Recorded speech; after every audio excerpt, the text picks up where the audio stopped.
Have you ever struggled describing why a game appeals to you, and when the other person isn't quite getting it, you fall back to talking about its genre, and that only makes things worse? So it's an FPS.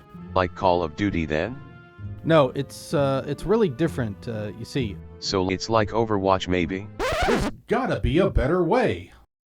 I think we've had this problem with game categorization for a long time now, in large part because, we kind of slapped most of these genre labels together willy-nilly. Many of them are tied to perspective or control scheme, first-person shooter, side-scroller, real-time strategy. I mean, yes, Portal and Metroid Prime both use first-person perspective and involve shooting things, so the FPS label isn't wrong, per se, but I doubt many people would cite those two games if they were asked to list out FPSs. Both of these games play quite differently from the big names in the FPS space, and even from each other. We also have other taxonomies like role-playing game, management sim, or adventure game. These genres tend to invoke specific systems or sets of features. This is a little bit better way to group games together, sure, but there's still potential for massive differences between titles that share the same category. Baldur's Gate 3 and Diablo are both RPGs, both have fantasy elements, both have a lot of similarities with regard to camera placement, but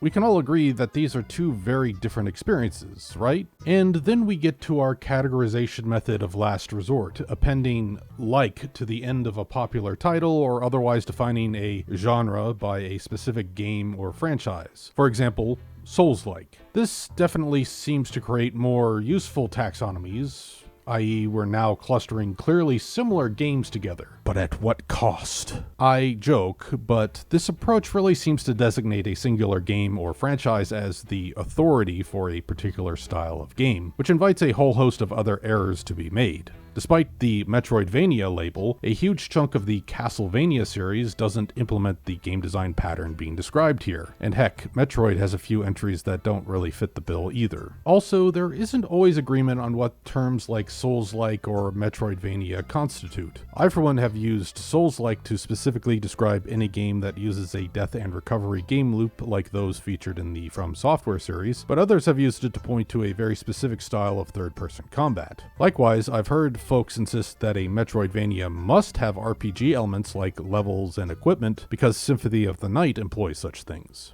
When we get down to it, video games are an audiovisual, narrative, interactive medium, and our go-to shorthand terms are inadequate for describing most works. I mean, that's to be expected, right? Art style, narrative genre, camera perspective, input methods, types of puzzles or challenges, the core game loop. One or two words just aren't going to encompass all these things neatly or completely. There's always going to be compromise when it comes to shorthand. So why am I making a big stink here? Well, I think the way we describe games is limiting the medium. To quote an underappreciated observation from the late great George Carlin, because we do think in language, and so the quality of our thoughts and ideas can only be as good as the quality of our language. For instance, let's take the words fireman and firefighter. The former paints the profession of putting out fires and associated rescue operations to be a masculine occupation, while in fact people of all genders can and do fight fires. Modifying our language can help us unroot some of the biases we hold in matters like these.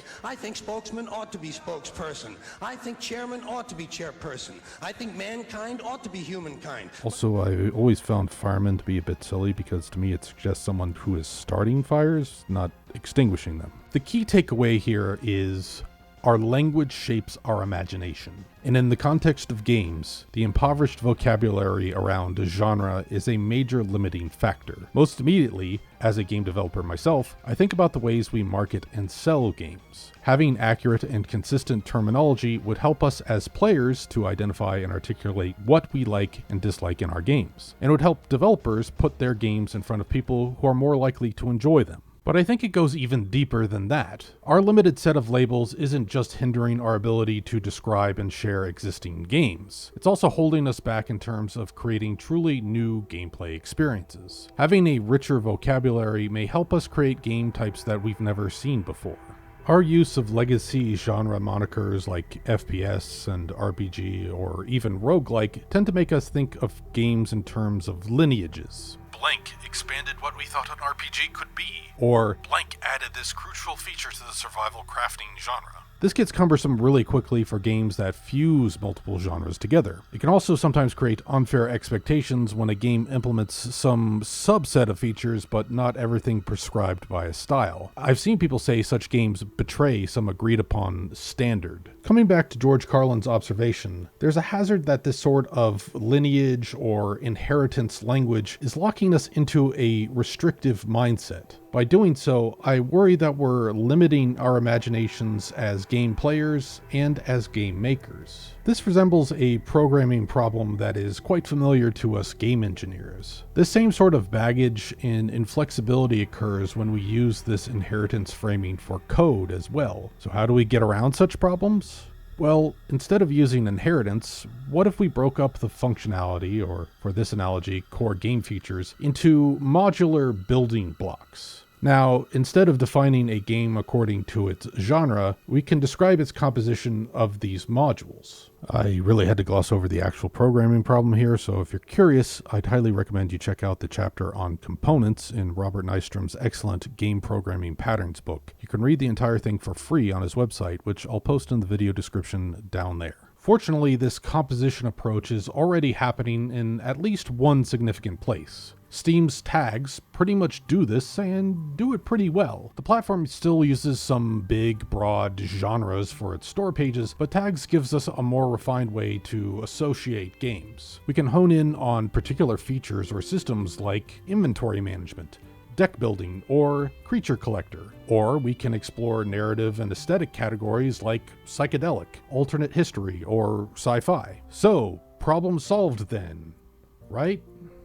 Well, not really. Using a composition-based approach with things like Steam tags certainly describes games better than an inheritance-based one, but we've lost something in the process. We're back to the issue of shorthand, or in this case, the lack thereof. I mean, we could list all the tags of a game we're talking about, but that doesn't exactly roll off the tongue. It also makes for a conversation that is either quite dry or is just plain information overload. I think we need to refocus on the heart of the matter here, which is how do we effectively and efficiently communicate the appeal of a game? That's what all this discussion about genre really boils down to, and for that, I may have a solution. There's one game genre that really stands out in my mind because instead of describing a perspective or specific action or even a rigid set of features, its name evokes an emotion and a goal.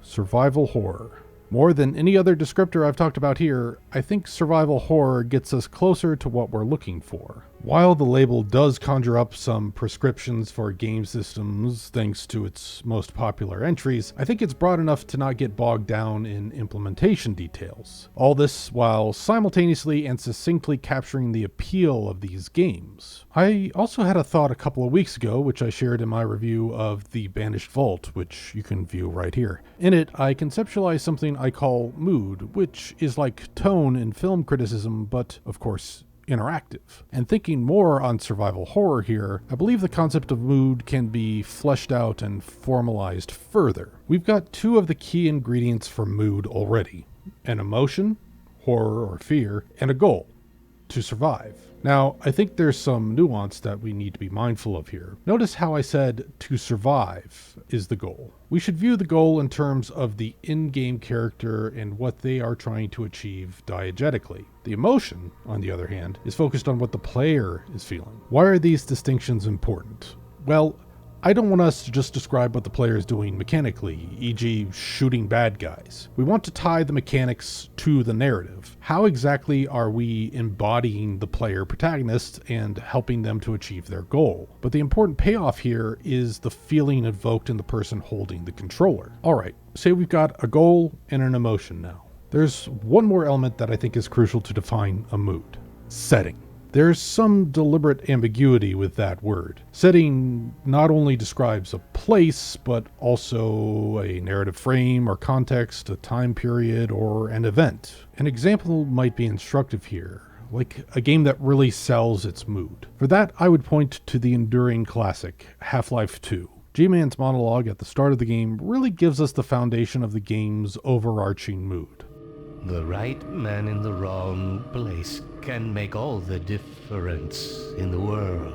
Our setting is a near future of hardish science fiction where Earth has been conquered by an alien force, the Combine. Our goal? To kick them out and to liberate humanity. Our emotion? Well, as the G-Man says, Gordon Freeman is something of a wild card, an X-Factor, a one-man army who is going to tip the scales in humanity's favor. We are disrupting the order and equilibrium of the world, and that is exhilarating. But a game can have many moods. I just described what I would call a macro mood, which can be made up of, you guessed it, micro moods. And I can't think of a game that creates micro moods in both quality and quantity, as well as Half-Life 2. Let me walk you through a few. The start of the game has us frantically escaping City 17 through the canal system to Black Mesa East. Hey, did you catch that? I just described an entire mood in one sentence. Our goal, to escape, the setting, the canals, and our emotion, frantic. There's definitely plenty of fight in this part of the game, but the mood is one of flight, wiggling free of Civil Protection's clutches. Then, despite the ominous warning, That's the old passage to Ravenholm. We don't go there anymore.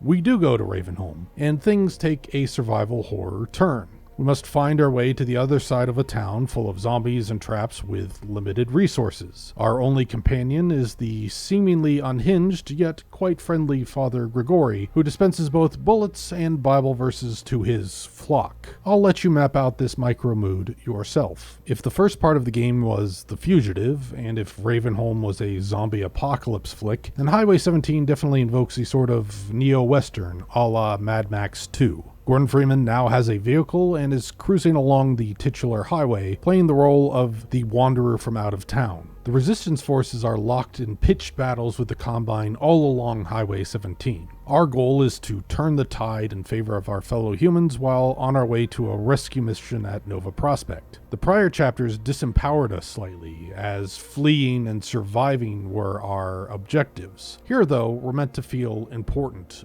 pivotal, powerful. I hope you're seeing the utility of mood, both as an analytical lens, but also as a way to boil down a game's appeal into one or two neat little sentences. While that's certainly more verbose than a simple genre label, it's far more concise than listing out a bunch of component elements or tags. And I find it to be far superior to both of those in terms of capturing what exactly a game is about, and that might help us to dream up new games to play. I'm definitely looking to employ it in future reviews, and as a creative compass as a game developer. So this video was a little different. If you're here for game reviews, don't worry, I'll be right back at it next week. And hey, what do you know? I mentioned survival horror earlier in this video, and we're entering spooky season next week. But it's my hope that more general commentary videos like this will help you get a sense of what I look for in games. Or even better, I hope they give you a new perspective or appreciation for this medium. If you enjoyed this video, consider giving it a like, and maybe also subscribe to the channel if you're up for it. Anyhow, catch you next time, and thanks for watching.